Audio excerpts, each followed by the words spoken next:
Olá, oitavo ano. Estamos juntos mais uma vez através desta videoaula para, neste momento, tratarmos da unidade 5 do nosso material didático. E isso é uma excelente notícia, que já estamos na unidade 5. A unidade 5, ela é, na verdade, um estudo de estatística básica, né? Porque o assunto é fazer pesquisas amostrais ou censitárias. Então, é um assunto que está dentro da estatística e a estatística está como subconjunto também da matemática, né? Então, é como se fosse uma pasta dentro de uma pasta, né? Começamos falando sobre pesquisas amostrais. Então, seguindo aqui, ó, a nossa setinha, são utilizadas em virtude da impossibilidade de obter informações com todas as pessoas de um grupo muito grande. Então, quando a gente tem um grupo muito grande, a gente tira uma amostra, ou seja, uma parte, uma etapa do total que vai servir como um parâmetro, vai servir como uma base para a gente ter determinadas informações. A gente pega, por exemplo, dentro de Cabo Frio, apenas um grupo de pessoas no centro de Cabo Frio e faz uma pesquisa sobre a opinião relativa à cobrança sobre estacionamento de carros, por exemplo. Cobrança nos estacionamentos. Então, foi feita uma amostra, porque só pegou pessoas que estavam num determinado dia no centro de Cabo Frio. Então, é isso, né, que o texto está nos dizendo, né?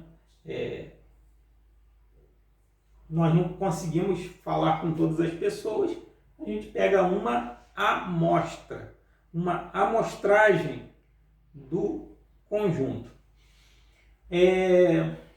Continuando aqui, utiliza-se a amostra que contenha informações que representam a resposta do grupo.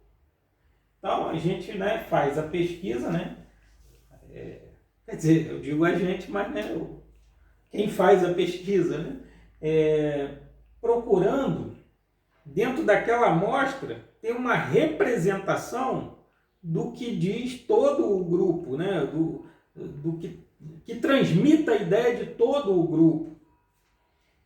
E essa escolha, ela é aleatória, ou seja, não é uma escolha com critérios. Por exemplo, vamos escolher apenas pessoas com mais de 40 anos para fazer a pesquisa a respeito do estacionamento. Não existe isso, para se fazer uma pesquisa por amostragem. Não cria-se critérios. Ela é aleatória. A pessoa que está lá, é a pessoa. É ela mesma. Então, é uma pesquisa aleatória.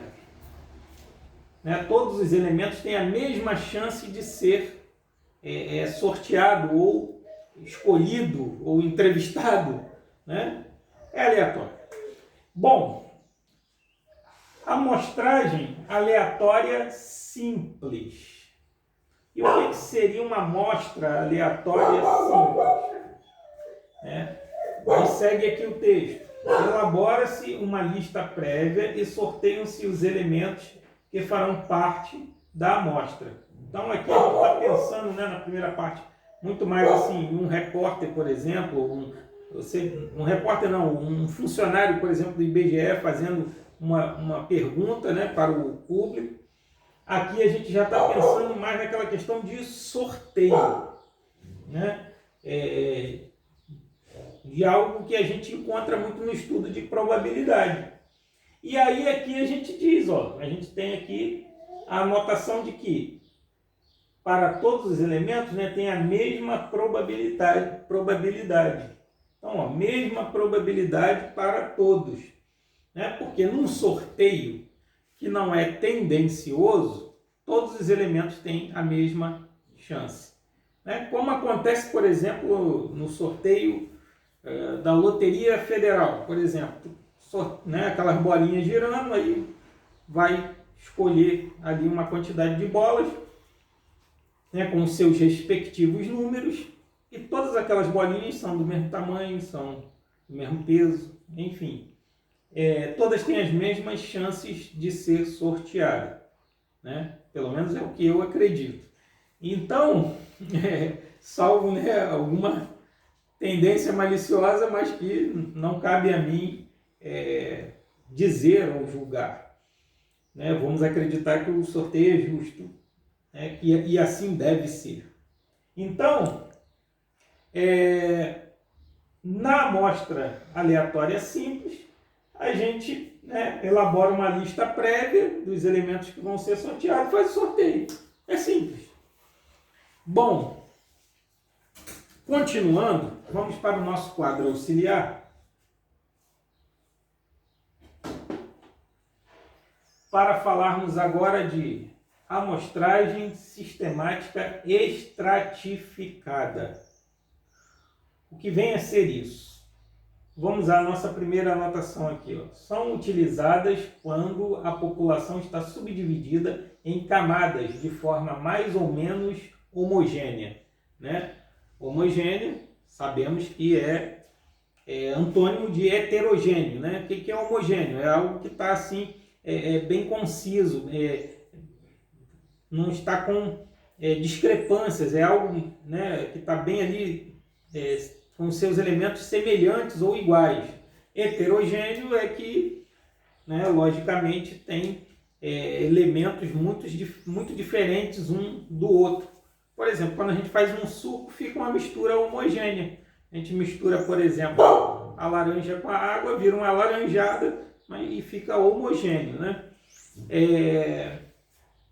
Então, a amostragem, ela é feita, estratificada, ela é feita quando existe na população, ou seja, no universo do qual estamos falando, do qual estamos pesquisando, subdivisões, tem estratos, por isso ela é estratificada. Então, por exemplo, num time de futebol, a gente pode pensar em várias categorias, né? A gente pode pensar que tem os jogadores titulares, né? E tem os jogadores reservas. Só aí nós temos dois grupos diferentes. Titulares, reserva. Tem a comissão técnica. Tem o pessoal da comissão técnica, já é outro extrato. Eles são diferentes dos jogadores, mas entre si são semelhantes. O técnico, massagista, auxiliar técnico, tudo ali, o pessoal ali da comissão técnica. Né? Tem o pessoal da diretoria, eu não entendo muito bem de clubes de futebol, mas acredito não estar errando. E tem o pessoal da diretoria, aí já é um outro grupo de pessoas. Então, tem ali os estratos. Para a gente fazer uma pesquisa, né, dentro de um clube de futebol, acaba sendo necessário a gente analisar de forma separada, estratificada. A gente vai olhar cada extrato, jogadores titulares, qual é a visão deles a respeito, a opinião a respeito de determinado assunto. O que é que acontece entre os titulares, reservas, comissão técnica, diretoria. Então, são grupos diferentes, mas entre si eles são homogêneos.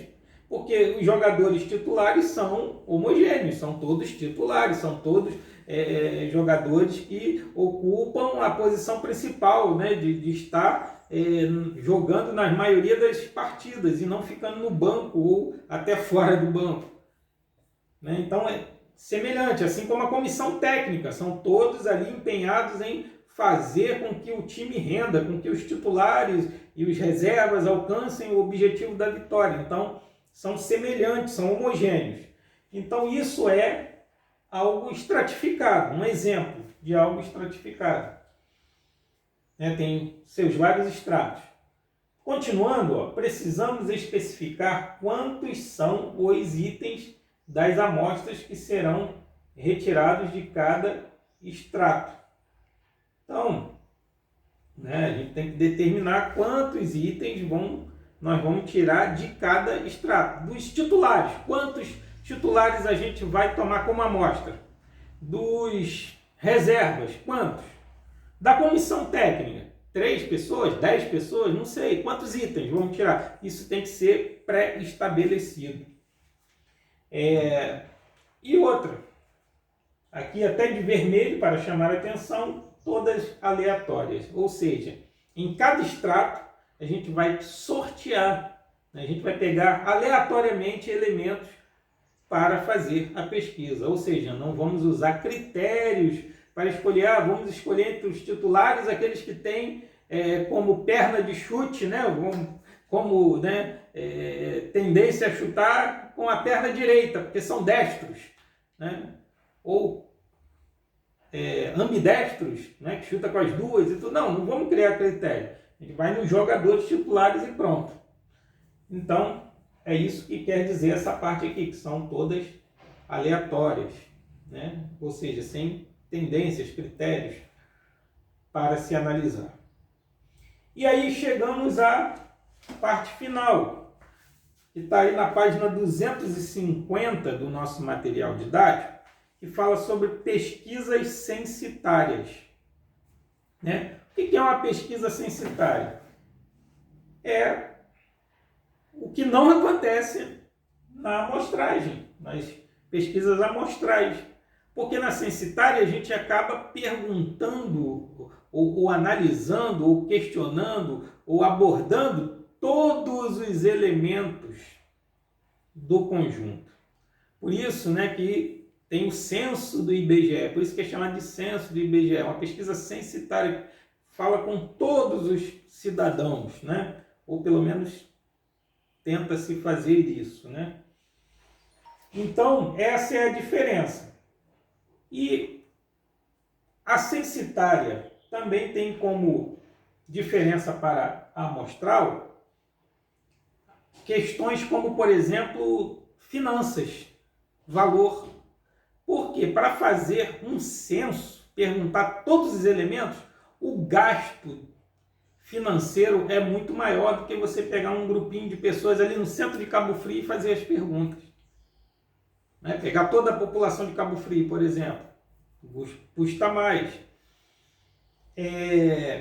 Outro detalhe é o tempo, o esforço e o tempo empregado na censitária é muito maior do que na amostra. Eu pego um grupo reduzido de pessoas, analiso um grupo reduzido de itens ou de pessoas. Então, tem essas diferenças entre a censitária e a amostral. Mas por que às vezes acaba se fazendo a censitária? Porque a censitária ela é mais exata, porque se faz a pesquisa com todos os elementos do grupo, então ela também vai ser mais exata no seu resultado. Então, assim, nós concluímos toda a teoria da unidade 5. E é uma unidade bastante teórica mesmo, uma unidade que eu diria desprovida de cálculos, de contas a se fazer, de cálculos a se fazer. E aqui nós finalizamos essa etapa, e na próxima videoaula já estaremos entrando na unidade 6 e, havendo necessidade, até o final do bimestre, faremos exercícios em videoaula ou em lives. Então, me despeço aqui nessa videoaula, desejando a todos bons estudos.